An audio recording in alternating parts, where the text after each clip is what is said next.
تبارک و تعالیٰ اپنے بندوں پر بڑا مہربان ہے، وہ اپنے بندوں کو معاف کرنے والا ہے، اپنے بندوں پر رحمت کرنے والا ہے۔ ہم اللہ تعالیٰ کے عاجز بندے ہیں، خواہشات نفسانیہ کئی دفعہ معاذ اللہ غالب آتی ہیں، غلطیاں ہو جاتی ہیں، اور ان غلطیوں کی پاداش میں انسان اپنی جان پر زیادتی کرتا ہے۔ اللہ تعالیٰ معاف کرے تو اس کا سفر اللہ کے عذاب کی طرف ہوتا ہے۔ اب ہمیں یہ حکم ہے کہ ہم سب بار بار استغفار کریں، اپنے رب کی بارگاہ میں اس کے حضور توبہ کریں، اللہ سے معافی کے خواستگار ہوں۔ نبی پاک علیہ الصلوۃ والسلام نے تعلیم امت کے لیے فرمایا ہے کہ میں دن میں 100 بار اپنے رب سے استغفار کرتا ہوں، بار بار اس کی طرف رجوع کیا جائے، بار بار اپنے رب کے حضور معافی مانگی جائے، اور بار بار جائزہ لیا جائے اپنے اعمال کا،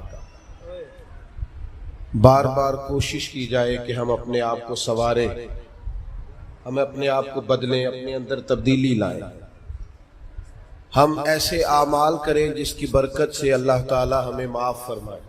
اللہ جزائے بڑی مہربانی، جزاک بڑی مہربانی۔ کوشش کریں کہ ہم بار بار اپنا حساب کریں، محاسبہ کریں۔ ہمارے ہاں یہ ہوتا ہے کہ لوگ اپنی جسمانی صحت کا تو بڑا خیال رکھتے ہیں کہ میری طبیعت ٹھیک نہیں، ٹیسٹ کرا لوں، یہ چیز کھاؤں، یہ نہ کھاؤں، میں غور کروں کہ کس چیز سے میری طبیعت خراب ہوتی ہے، کس سے بہتر ہوتی ہے، اس کا بڑا لحاظ اور خیال کیا جاتا ہے۔ لیکن روحانی زندگی کس سے برباد ہوتی ہے؟ کون سے گناہ ہیں جو باطن کو اجاڑ دیتے ہیں، دل کو تباہ کر دیتے ہیں، اخلاق کا جنازہ نکال دیتے ہیں، اس پر ہم غور نہیں کرتے۔ اپنی ساری زندگی اپنا ظاہر سنوارنے میں گزار دیتے ہیں، اور دل جس پر رب کریم کی نظر کرم رہتی ہے اس پر ہم توجہ نہیں کرتے۔ سب سے پہلے تو اپنا محاسبہ کریں زندگی میں۔ حضرت عمر رضی اللہ تعالیٰ عنہ ایک جملے میں بات بہت بڑی ارشاد فرما گئے۔ آپ فرماتے ہیں کہ اپنا حساب کرو اس سے پہلے کہ تمہارا حساب کیا جائے، پھر حساب کیا جائے گا تمہارا پھر مشکل ہوگی، تو ابھی سے اپنا حساب کیا جائے۔ اب ان لوگوں کا معاملہ ہے جو دنیا سے رخصت ہو گئے۔ انسان خیر اور بدی اس کا مجموعہ ہوتا ہے، انسانوں میں نیکیاں بھی ہوتی ہیں، کمزوریاں بھی ہوتی ہیں۔ اب ہم میں سے جو دنیا سے رخصت ہو گئے ہیں ان کے تعلق سے ہمارے کوئی ذمہ داریاں ہمارے ذمہ بچتی ہیں۔ ایک تو ہم سب کا معاملہ ہے، وہ میں نے پہلے عرض کر دیا کہ ہمیں اپنا حساب کرنا ہے، اپنے معاملات کو دیکھنا ہے، استغفار کرنا ہے۔ پھر یہ کہ جو لوگ رخصت ہو گئے ان کے لیے کیا کریں؟ تو چونکہ انسان میں کمیاں بھی ہوتی ہیں، خوبیاں بھی ہوتی ہیں، تو سب سے پہلے تو اللہ کے حبیب علیہ السلام نے ہمیں فرمایا ہے کہ اذکروا محاسن موتاکم، جب تم میں سے کوئی رخصت ہو جائے تو اس کی اچھی اچھی باتوں کا ذکر کرو۔ ایسا نہیں کہ انسان میں ساری خوبیاں ہی ہوں گی، لیکن تم خوبیاں تلاش کر کے ان کا بیان کرو، تم زمین پر اللہ کے گواہ ہو۔ ایک تو جب بھی کسی جانے والے کا ذکر کریں خیر کے ساتھ کریں، بھلائی کے ساتھ کریں، اچھے لفظوں کے ساتھ کریں۔ کہیں کوئی کمی یاد آئے بھی تو اب اسے چھوڑ دیں، وہ بندہ رخصت ہو گیا، اس کا ذکر خیر کے ساتھ کرنا، اس کو ذہن میں ضرور بٹھائیں۔ دوسری بات یہ کہ جب کوئی دنیا سے جائے تو اس کی طرف سے ایصال ثواب کریں،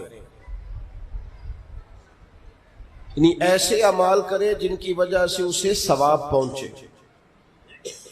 اب ہمارے ہاں جو رسم و رواج بعض بن گئے ہیں، بڑی بڑی دیگیں، بڑے لاؤ لشکر، نامی گرامی بندہ ہے تو نامی گرامی آؤ جاؤ تو کھانے تو بڑا جلسہ تو پتہ لگ جائے لوکاں نوں۔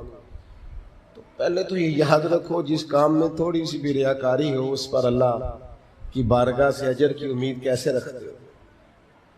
جب تک عمل خالص لوجہ اللہ نہیں ہوتا، جب اس پر ثواب مل نہیں رہا تو جائے گا کیسے؟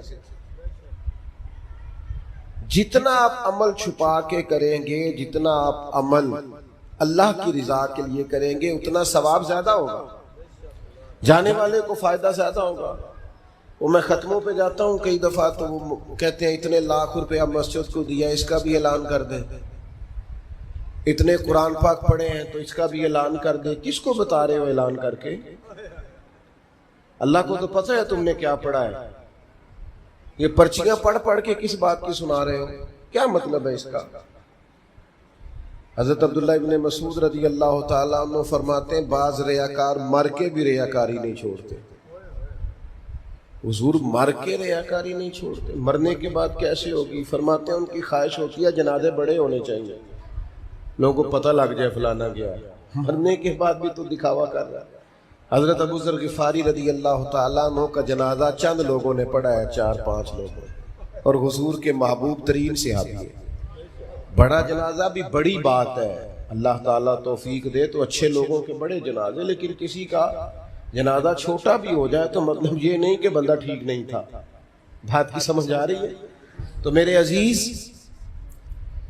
اصال ثواب کریں تو اللہ کی رضا کے محض پتہ ہوتا ہے محلے میں غریب کون ہے، اپنے والد اور والدہ کے نام پر غریب کو دے دیں، کسی مقروض کی مدد کریں، اس بیچارے کی جان چھوٹ جائے۔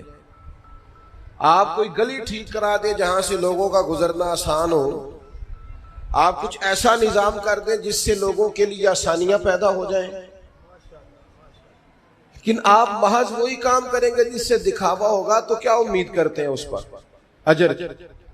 تو اصال ثواب دیکھیں قوم کو ضرورت کیا ہے، وہ والا اصال ثواب کریں۔ حضرت سعد رضی اللہ تعالیٰ عنہ نے جب آن کر کے عرض کیا تھا کہ یا رسول اللہ صلی اللہ تعالیٰ علیہ وسلم،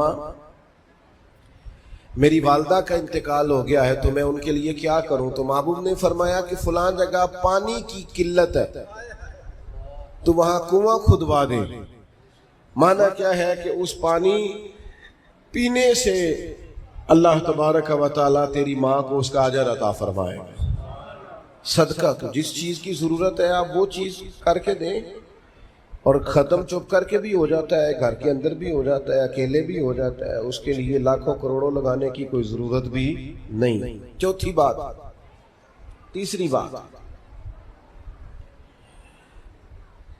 کوشش فرمائیں کہ جو نیکیاں جانے والا کرتا تھا وہ نیکیاں جاری رہیں، اس کے بچے، اس کی اولاد، اس کے سارے رشتہ دار ان نیکیوں، اگر وہ کوئی بھلائی کرتا تھا تو وہ بھلائی ہوتی رہے، وہ جاری رہے، وہ سلسلہ آگے بڑھایا جائے۔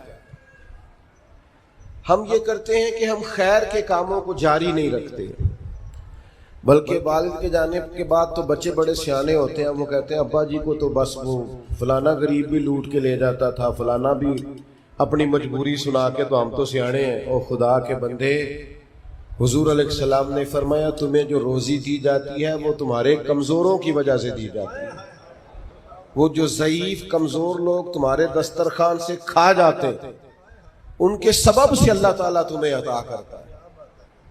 تو اس لیے یہ تو کوئی طریقہ نہیں ہے کہ آپ کے بزرگ خیر کا کام کرتے تھے آپ نے چھوڑ دیا، تو آپ ایک کام یہ کریں کہ ان کی نیکیاں جاری رکھیں۔ اور چوتھی بات یہ کہ ان کے لیے دعا کریں۔ دعا ہمیں حضرت ابراہیم نے سکھائی ہے، سورہ ابراہیم میں موجود ہے، ربنا اغفر لی ولوالدی، یا اللہ مجھے بھی بخش دے اور میرے ماں باپ کو بھی، وللمؤمنین یوم یقوم الحساب، اور جس دن تو حساب لے اس دن سارے مومنوں کی بخشش فرما دے۔ ایک شخص نے نا حضور علیہ السلام کے سامنے دعا مانگی، اللہ مجھ پہ رحم فرما اور اپنے نبی پہ رحم فرما۔ حضور فرمانے لگے تو نے اللہ کی رحمت کو محدود کیوں کر دیا ہے؟ تم کہہ سارے مومنوں پہ رحم فرما، سب پہ رحم فرما۔ بھائی سب کے لیے دعا مانگو۔ یہ 2-4 بچوں کا موبائل کا مسئلہ رہ گیا، باقیوں کا بیٹا بیٹھ جاؤ، پیارے بیٹے بیٹھ جاؤ، پتر بیٹھ جاؤ، آپ بھی بیٹھ جاؤ بیٹے، آپ بیٹھ کے بنائیں، اس میں کیا رجا، کھڑے ہوتے ہیں بیٹا تو پچھلوں کو دقت ہوتی ہے. سنو، زیادہ غور سے سنو. میں تھوڑی تقریر کرنے والا مولوی ہوں، لیکن یہ اللہ کا فضل ہے کہ میں اگر 20 منٹ بات کروں گا تو اس 20 منٹ کے اندر آپ کو 20 سبق ضرور حاصل ہوں گے انشاءاللہ. ہاں، وہ کوشش ہوگی کہ وہ جتنی بات ہے وہ تربیتی ہے. وہ بعض دوستوں کا خیال ہوتا ہے لمبی تقریر کرے. میں کیا ہوتے وہ بندہ کر سکتا ہے جنہیں ایک شعر ہی 20 منٹ پڑھنا ہوگا. اجے مزہ نہیں آیا، اجے دوبارہ پڑھو، اجے رل کے پڑھو، تو وہ تو پھر 1.5 گھنٹہ بھی کام چل سکتا ہے. جس نے ٹو دی پوائنٹ بات کرنی ہو اس کے لیے تو 10 منٹ بھی بڑے ہوتے ہیں. اور ویسے بھی تقریریں پیٹ بھرنے کے لیے نہیں ہوتی، عمل کرنے کے لیے ہوتی. اب تو میں ویسے بھی ذرا مصروف زیادہ ہو گیا ہوں، بہت ساری جگہوں پہ جا نہیں پاتا. تو ایک جگہ میں گیا تو ایک بزرگ مجھے کہنے لگے پچھلی دفعہ تسی 40 منٹ تقریر کی تھی، حید کی زیادہ کر دی. میں کہا 40 منٹ والی تھی، عمل ہو گیا جی. تو اگر تقریریں کانوں کی لذت کے لیے سننی ہے تو سنتے رہیں، پھر تو کئی راتیں لوگ جلسے سنتے. مقصود کیا ہے، نتیجہ کیا ہے؟ جو عرض کر رہا ہوں اس پر غور کریں، سب کے لیے دعا کریں. ایک بات خاص کرنے لگا ہوں، حضرت ابراہیم نے تو بخشش بھی سب لوگوں کی مانگی. حضور علیہ السلام بھی دعا کرتے تو امت کے لیے دعا کرتے. کبھی اپنے بھائی کے لیے بھی تو دعا کرو نا یار، اللہ تعالیٰ اسے بھی ذرا زیادہ روزی دے. بھتیجوں کے لیے بھی دعا کرو، بھانجوں کے لیے بھی کرو. توجہ ہے آپ کی میری بات؟ ادھر دیکھیں جی، غور کریں بات. ویسے دعا کرنی چاہیے کہ نہیں محلے داروں کے لیے کہ یا اللہ ادھر والا پڑوسی بھی امیر کر دے، ایس پاسے والا بھی ہنس دے ہو ہاں نہ نہیں کر دے. یہ دعا مانگنی چاہیے کہ یا اللہ میرے پڑوسیوں کو. نہیں آپ بول ہی نہیں رہے، تسا کتوں منگنی دعا؟ منگنی چاہیے نا، مانگتے ہیں ہم. ایسی ہوا چلی ہے کہ ہر شخص سوچتا ہے تمام شہر جلے بس ایک میرا گھر نہ جلے. او خدا کے بندے کبھی محدود نہ کر خدا کی رحمت، سب کے لیے مانگ اس سے. وہ بڑا کریم ہے. تو کیا یا اللہ سب کو دے اور سب کے صدقے ہمیں بھی دے. لیکن ہم نہ دعاؤں میں بھی اپنا ظرف اور حوصلہ بڑا نہیں کرتے، گنجائش پیدا نہیں کرتے. دیکھو داتا گنج بخش علی اجمیری رحمت اللہ علیہ نے لکھا ہے کہ ایک بندہ نا حج کرنے گیا تو ہر جگہ دعا مانگتا تھا، یا اللہ میرے دوستوں کو نیک کر دے، یا اللہ میرے دوستوں کو نیک کر دے. عرفات میں بھی، منا میں بھی، مزدلفہ میں بھی، بیت اللہ شریف کے پاس بھی، ہر جگہ یا اللہ میرے دوستوں کو اچھا کر دے. ایک بندے نے اسے کہا یار یہ عجیب دعا کرتا ہے تو، میرے دوستوں کو نیک کر دے، اپنے لیے بھی تو مانگنا. تو کہنے لگا اللہ کے بندے میں ہر وقت دوستوں کے بیچ رہتا ہوں، اگر وہ نیک ہو گئے تو میں بھی انشاءاللہ ہو جاؤں گا. ان کی صحبت میرے اوپر بھی اچھا اثر ڈالے گی چونکہ رہتا جو ان کے بیچ ہوں. ہمارا علاقہ امیر ہو گیا تو انشاءاللہ ہم بھی ہو ہی جائیں گے. لوگوں کے رزق میں برکت ہوگی تو ہمارے رزق میں بھی تھوڑا سا نا کشادہ دل کریں ہر معاملے میں. اور سنیں حدیث پاک، نبی کریم علیہ السلام نے فرمایا جو دعا اپنے بھائی کی غیر موجودگی میں اس کے لیے مانگی جاتی ہے نا، اللہ وہ دعا جلدی قبول فرماتا ہے. اور حضور فرماتے ہیں جب تم اپنے بھائی کی غیر موجودگی میں اس کے لیے دعا مانگتے ہو، اللہ تمہارے سرانے فرشتہ کھڑا کرتا ہے اور فرشتہ کہتا ہے مالک جو یہ اس کے لیے مانگ رہا ہے پہلے اسے عطا فرما. کیسی سعادت کی بات. لیکن سینہ کشادہ کرنا پڑے گا، دل بڑا کرنا پڑے گا، حوصلہ بڑا کرنا پڑے گا. جب تک دل، طبیعت، حوصلہ یہ بڑا نہیں ہوتا اتنی دیر تک لطف. حضور کی ساری امت کے لیے دعا مانگیں کہ اللہ جتنے خوش عقیدہ ہیں محبوب کے غلام سب کو جنت عطا فرما، سب کے لیے کھول دے دروازے جنت. دعا اللہ کی. اچھا پھر دعا مانگنی بھی ذرا ذوق سے چاہیے.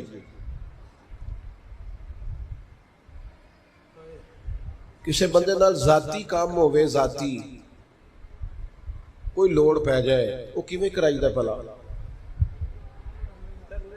جی؟ ਤੁਹਾਨੂੰ ਪਤਾ ਹੈ ਸਾਰਿਆਂ ਨੂੰ ਗੱਲ। ਸਲਾਮ ਅਲੈਕੁਮ ਜਨਾਬ। ਕਹਿੰਦਾ ਵਾਲੇਕੁਮ ਸਲਾਮ। ਕਿੱਥੇ ਹੋ ਜੀ? ਮੈਂ ਤੇ ਦੂਰ ਆ ਕਿਧਰੇ, ਤੁਸੀਂ ਹੁਕਮ ਕਰੋ। ਕਹਿੰਦਾ ਨਹੀਂ ਟੈਲੀਫੋਨ ਵਾਲੀ ਗੱਲ ਹੀ ਨਹੀਂ, ਮੈਨੂੰ ਮਿਲ ਕਿਧਰੇ।